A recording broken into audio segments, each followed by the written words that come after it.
मका पिकाचे दूध व्यवसाय व खाद्यपदार्थांमधील महत्त्व. मका हे नगदी पीक म्हणून शेतकऱ्यांना अधिक नफा मिळवून देऊ शकते. त्याचप्रमाणे त्याचा वापर हिरव्या चाऱ्यासाठीही करता येतो. किफायतशीर पशुपालन व्यवसाय प्रामुख्याने हिरव्या चाऱ्याची उपलब्धता आणि त्याच्या पौष्टिक गुणधर्मांवर अवलंबून असते. खाद्याच्या तुलनेत हिरवा चारा दूध उत्पादकांचा खर्च कमी करतो. प्रति जनावर प्रतिदिन 40 किलो हिरवा चारा आवश्यक आहे. तर भारतात त्याची मागणी आणि पुरवठा यामध्ये तफावत आहे.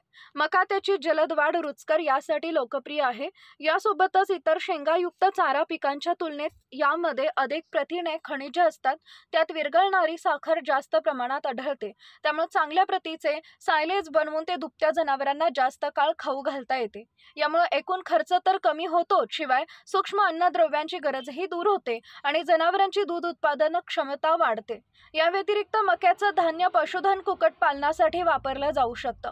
त्याच्या चाऱ्यासाठी योग्य कापणी धान्याच्या अवस्थेत करावी.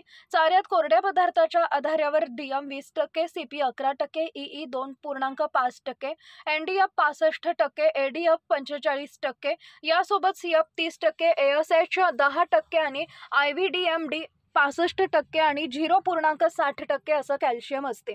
अन्न विकसनशील केंद्रामध्ये मक्याचा वापर अन्नपदार्थ तयार करण्यासाठी केला जातो. भारतात उत्पादनापैकी 85% जास्त अन्न म्हणून वापरले जाते. चपात्या, दलिया, उकडलेले किंवा भाजलेले कॉर्नफ्लेक्स, पॉपकॉर्न आणि मिठाई बनवण्यासाठी वापर केला जातो. बेबीकॉर्न हा अफ्टीर्ज्ड मक्का आहे. बेबीकॉर्न आल्यानंतर त्याची 3 ते 5 दिवसात कापणी केली जाते. यामुळे भुसाची लांबी 15 ते 20 सेंटीमीटर असते. बाटाची लांबी 7 ते 10 सेंटीमीटर व व्यास 1 ते 1.5 सेंटीमीटर असतो. हे चवदार पदार्थ सूप आणि सॅलडमध्ये वापरले जातात. 2% मीठ द्रावण टाकून ते दीर्घकाळ टिकवून ठेवता येते. मक्याची फायदेशीर शेती, पशुसंवर्धन. भारतात हिरव्या चाऱ्याची 35.6% आणि कोरड्या चाऱ्याची 11% कमतरता आहे. याचा थेट परिणाम जनावरांच्या आरोग्यावर आणि दूध उत्पादनावर होतो. त्यासाठी मक्याचा हिरवा चारा हे सर्व तृणधान्यांपैकी सर्वात पौष्टिक आणि कोणत्याही प्रकारच्या विषारी घटकांपासून मुक्त आहे. ज्वारी, बाजरीमध्ये अनुक्रमे धुरीन आणि ऑक्सॅलिक ॲसिडचे विष आढळते. आपला जिल्हा, आपली पॉवर मराठी न्यूज नेटवर्क.